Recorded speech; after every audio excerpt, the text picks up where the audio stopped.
penelitian, metodologi, hasil penelitian, pembahasan, dan kesimpulan saran.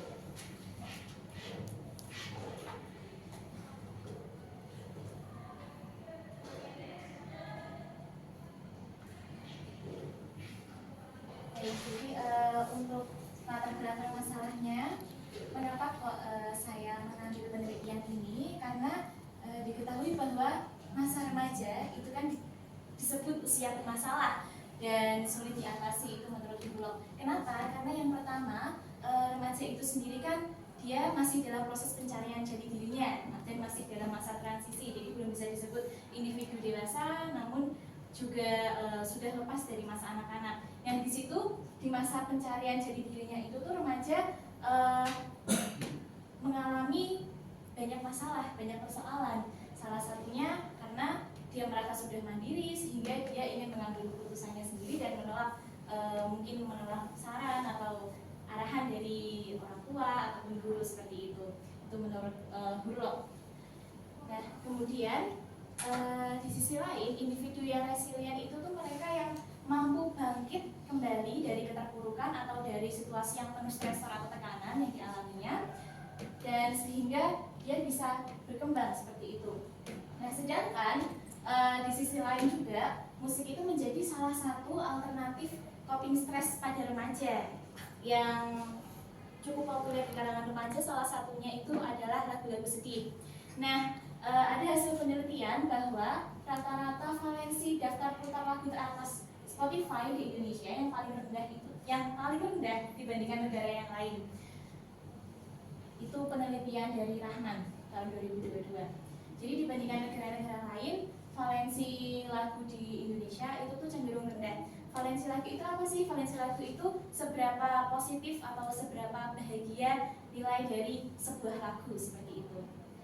Jadi ini menunjukkan bahwa memang lagu-lagu di Indonesia itu cenderung lagu-lagu yang memiliki suasana yang negatif atau sedih seperti itu. Nah, hingga kini lagu-lagu sedih itu bisa dimaknai secara positif dan negatif. Ada yang mengatakan bahwa mendengarkan lagu sedih itu bisa membantu memperbaiki mood, membantu meningkatkan mood. Namun ada juga yang mengatakan bahwa lagu sedih itu justru memperburuk mood, seperti itu. Nah, dua hal ini tentu sangat kontradiktif karena cukup pro dan kontra. Nah, hingga sekarang ada sebutan yang namanya generasi galau, generasi strawberry. Nah, ini sebutan ini muncul berhubungan dengan resiliensi remaja. Mengapa? Karena generasi galau ini biasanya dicap karena remaja itu biasanya suka menggalau dengan lagu-lagu yang sedih-sedih seperti itu ya. Nah, generasi strawberry itu apa sih? Generasi strawberry itu kan kelihatannya dari luar cantik gitu ya, seperti buah strawberry. Tapi dia kalau mengalami satu tekanan tuh gampang rapuh seperti itu. Nah, ini kan terkait dengan resiliensi remaja. Nah, namun meskipun ada hal seperti ini, namun belum diketahui, belum adanya pengaruh lagu sedih terhadap resiliensi remaja.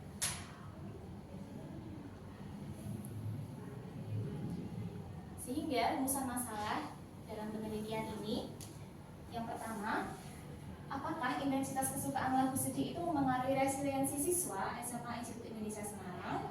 Dan yang kedua, apakah ada perbedaan intensitas kesukaan lagu sedih dan resiliensi siswa laki-laki dan perempuan di SMA Institut Indonesia Semarang? Kemudian, apakah ada perbedaan intensitas kesukaan lagu sedih dan resiliensi siswa kelas 10 dan 11 di SMA Institut Indonesia Semarang?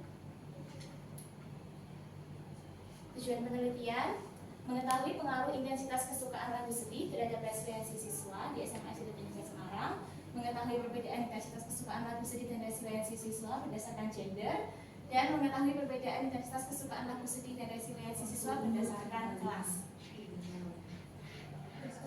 Untuk metodologi penelitiannya, penelitian ini menggunakan metode kuantitatif komparatif. Jadi untuk membandingkan dua kelompok yang berbeda, laki-laki dan perempuan dan kelas 10 dan 11. Nah, di sini instrumen penelitian yang digunakan adalah angka kesukaan lagu sedih dan skala resiliensi. Saya menggunakan translate dari BRS, Brave Resilience Scale, dan saya juga sudah meminta izin kepada Prof. Smith lewat email. Dan ini hasil transliterasinya memiliki Cronbach alpha 0,634. Ya, ini menunjukkan bahwa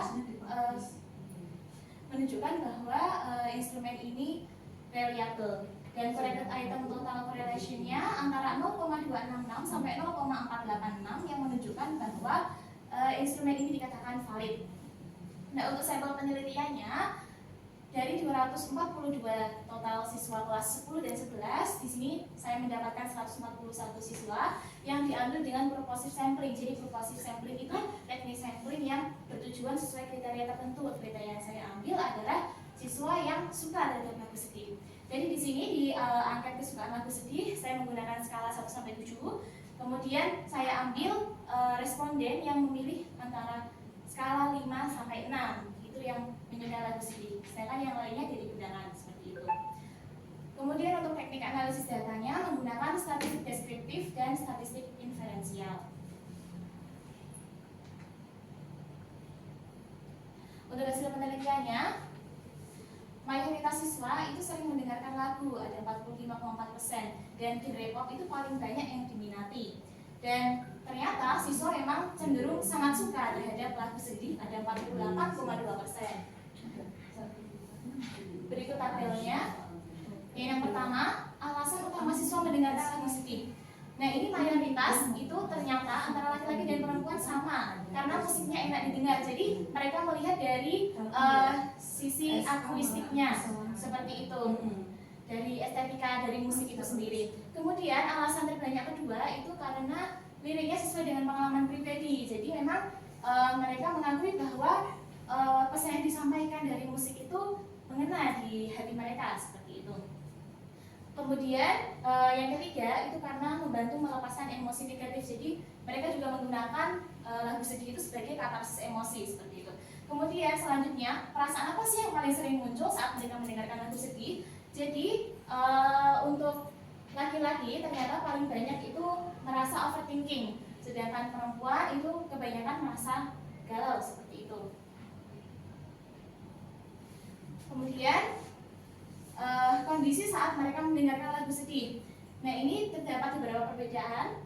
Kalau yang laki-laki itu cenderung paling banyak itu justru mendengarkan lagu sedih saat sedang bersantai. Jadi saat situasinya sedang rileks gitu, tidak ada beban seperti itu.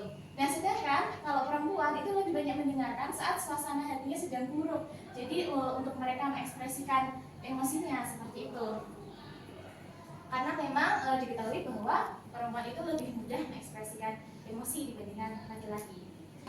Lalu untuk selanjutnya, lagu sedih dan resiliensi keseluruhan partisipan ini NIM-nya ada di 6. Jadi indeks kesukaan lagu sedih itu rata-rata ada di skor 6. Jadi mereka suka. Kalau 5 itu cukup suka, 6 suka, dan 7 itu sangat suka. Nah, skor resiliensinya itu 3,1, jadi sedang.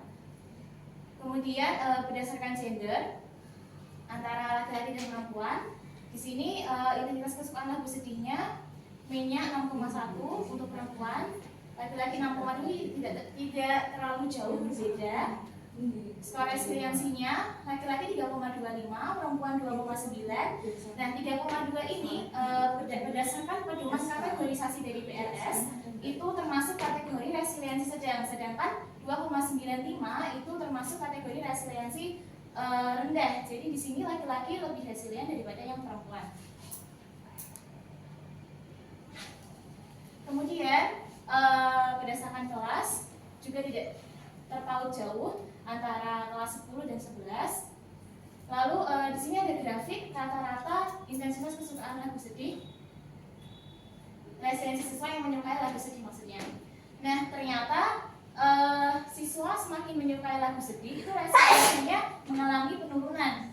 Jadi yang cukup suka itu 3,19, kemudian siswa yang menyukai itu resiliensinya 3,15, dan yang sangat menyukai resiliensinya 3,2.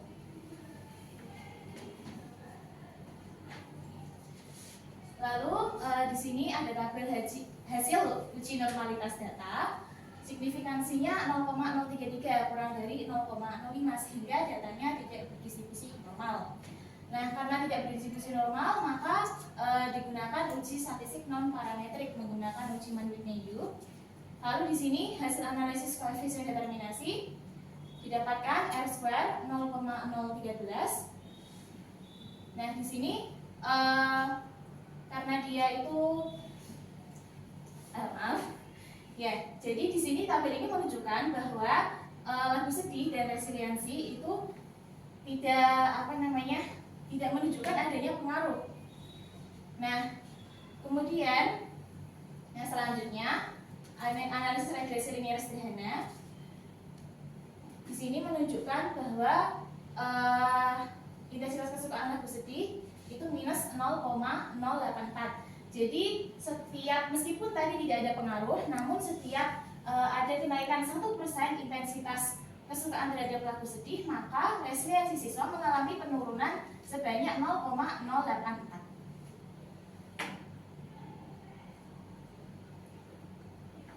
Nah, ini tabel untuk kesimpulan hasil analisis datanya. Jadi untuk pengaruh variabel X dan Y ini tidak menunjukkan adanya pengaruh karena lebih dari 0,05. Perbedaan intensitas kesukaan lagu sedih berdasarkan gender juga tidak menunjukkan adanya pengaruh karena lebih dari 0,05. Perbedaan intensitas kesukaan lagu sedih berdasarkan kelas juga tidak menunjukkan pengaruh. Perbedaan resiliensi siswa berdasarkan gender itu ada perbedaan, dan perbedaan resiliensi siswa berdasarkan kelas itu tidak menunjukkan adanya perbedaan. Nah, untuk pembahasannya, yang pertama, pengaruh intensitas kesukaan lagu sedih terhadap resiliensi siswa. Mengapa kok tadi tidak ada pengaruh? Ya, karena walaupun lagunya sedih, namun jika seseorang yang mendengarkannya itu tidak memaknainya hingga ke jiwanya, jadi dalam artian dia hanya dimaknai sebagai suatu kegemaran saja